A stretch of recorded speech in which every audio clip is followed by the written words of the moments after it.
minutong ito ating talakayin ng update tungkol sa mga programa ng kasalukuyang administrasyon dito sa Mr. President on the Go. Una nga po dyan mga kababayan, Pangulong Ferdinand R. Marcos Jr. pinangunahan ang paggunita ng National Heroes Day kahapon.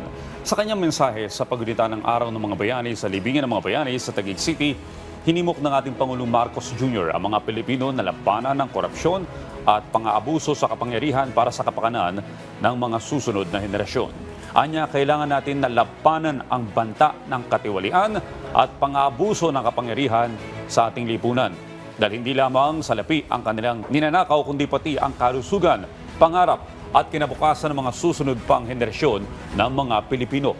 Binigyan din ng ating Pangulo na bilang Pilipino, lahat ay may responsibilidad sa bayan para mas maging kritikal sa mga maling gawain.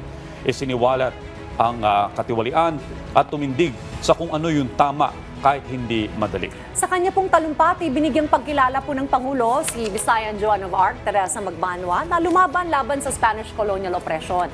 Aniya sa gitna ng panganib at sa bawat pagsubok, hindi aniya siya sumuko. At hanggang sa kanyang pagtanda, patuloy siyang naging sandigan ng mga sundalo at gerilyang lumaban para po sa bayan.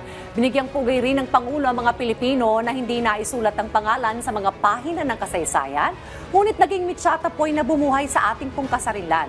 Pinangunahan po ng Pangulo ang pagunita sa National Heroes Day. Nag-alay po ang Pangulo ng bulaklak sa Tomb of Unknown Soldier sa libingan ng mga bayani. Ang tema ng selebrasyon ngayong taon ay isang diwa, isang lahi, isang bayanihan.